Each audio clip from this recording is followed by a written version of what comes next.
try to narrow it down. When it's cold and you start it, it runs pretty solid.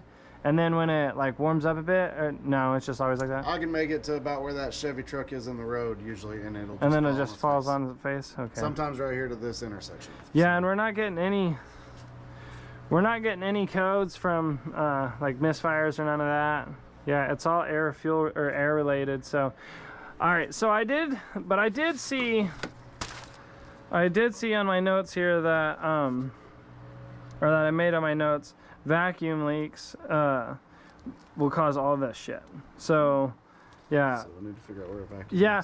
Well, that would be our next step because we have fine voltage from the sensor itself. So. Okay, so something I had dug and read said that there's like a diaphragm on the intake manifold somewhere in here that goes bad and will allow other vapors in.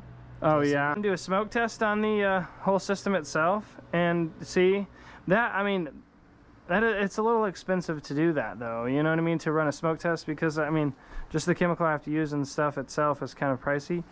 Yeah, so that's what I would recommend. I can either do the vacuum test or the smoke test on it, which that's fun. I've only done 2 this year, so I mean we could do that, but or you could just get the gasket if you wanted to.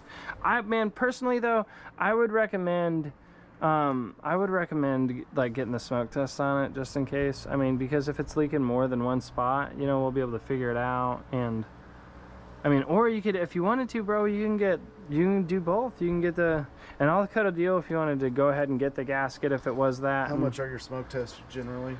It's like $75. Yeah.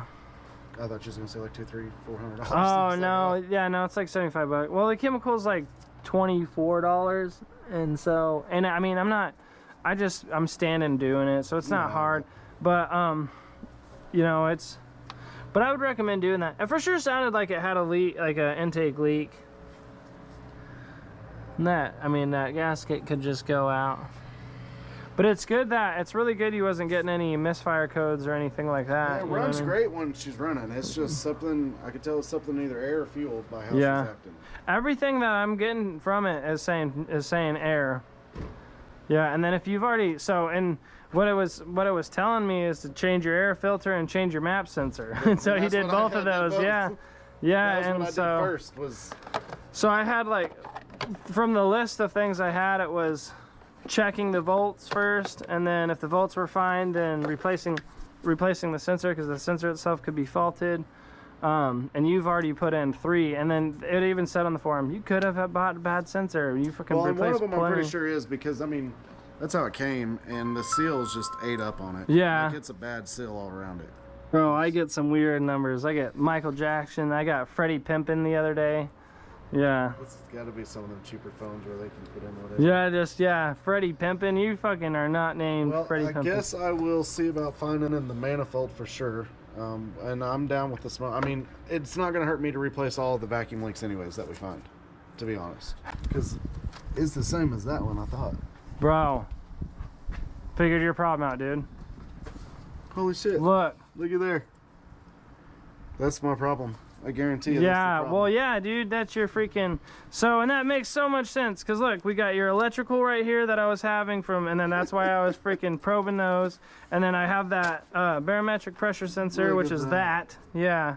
So, I need the whole new. Dude, don't you love it when that happens? You just accidentally figure it out. Well, I told you I was waiting on you. I was calling. I was like, I feel like his mojo's got it. Yeah, dude, I love it, man. Well, all right, brother. I just know you take more time to look over shit than a lot of these.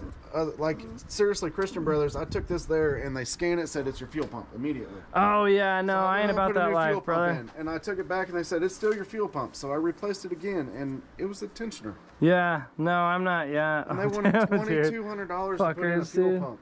It was $160 fuel pump. Dude. No, I'm not about that life, man. I freaking like to help people. So do we need the new...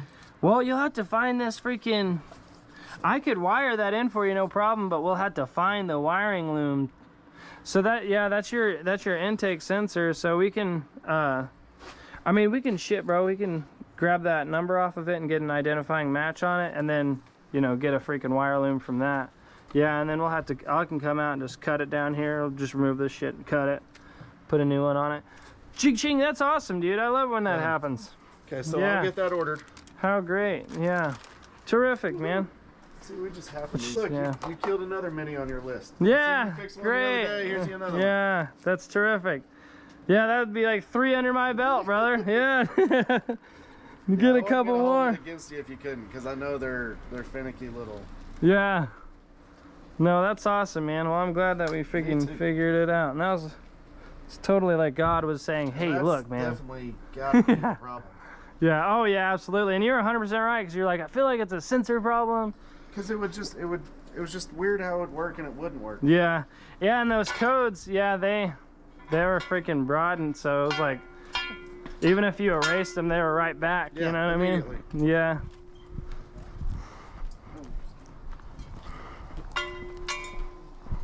Yeah, I was like, oh no, that's not what Oh I meant to yeah, say. you're good, I man. was like, oh, I fat fingered that. Well, I wasn't sure. I was like, man, I fucking pissed him off, No. dude. I meant to be like, what's up, bro? Well, I had one customer that I just totally forgot all about, dude. And I didn't do it once, I did it twice. And he fucking lost it. And he was like, I understand. yeah, but I was so like, man, I mean, I made it right by him, but I was so like, fuck, dude. And plus, I've been borrowing a car, so I wasn't, it wasn't like it was terrible. Yeah. All right, I don't think I left anything, man. See anything else? No. All right, so do you send cash out? I can do whatever you need.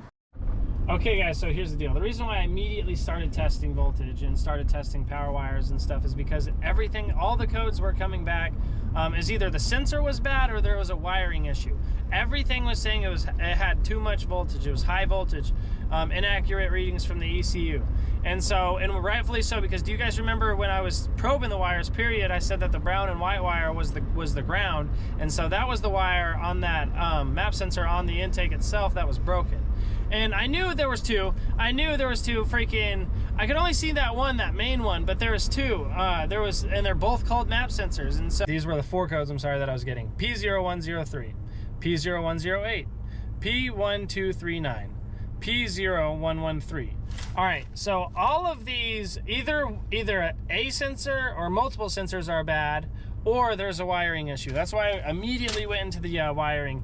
But I was trying to look for that intake map sensor, going through after I was like, guys, I was at a crossroads. I was like, okay, what do we do from here? I'm thinking, we got to get a freaking smoke test done on this thing, see if there's an actual vacuum leak, which was causing these. But the whole time I was like, dude, we're getting high voltage. It's not saying like, we're getting, there's different codes, guys, that correlate to like if you're getting too much air and things like that. These were all electrical related. So either the sensor itself was bad or there was a wiring issue. But once I found that sensor, dude, it looked exactly like the sensor, the other 3 sensors that he had already purchased. And so I'm thinking, like, what are we going to do next? We're going to get schematics for the ECM. We're going to do a freaking smoke test. And then I was like, you know what? I still didn't find that second sensor on the intake. And so I'm just searching for it. And finally, I come upon it. And it looks just like the other sensors. So I'm like, dude, let me see the sensors that you got. And he's like, yeah, it does look just like those. So I was literally about to swap it. And as I pulled the freaking electrical connection back to see what type of plug it had, and if I needed a pick tool or anything, right there you see the ground wires disconnected, and then immediately, like a eureka moment, and like literally sparks just blew in my brain. And I was like, bro, high voltage signal, inaccurate reading, everything is freaking all because of this one tiny little wire. You guys seen how that engine was running? And he said before that it was freaking the Rockstar motor, and now it's running like crap, all because of one tiny little freaking ground wire. And you know what? That was literally God saying, Matt, you deserve a day. Here you go, buddy. Here you go. Because, I was like, my mind is racing as I'm like, what are we going to do next? Like, what are we going to do next? I'm going to have to charge him to do a freaking smoke test. I'm going to have to charge him to get schematics on his car to freaking pin test his freaking ECU. And I've only done that twice this year, guys. So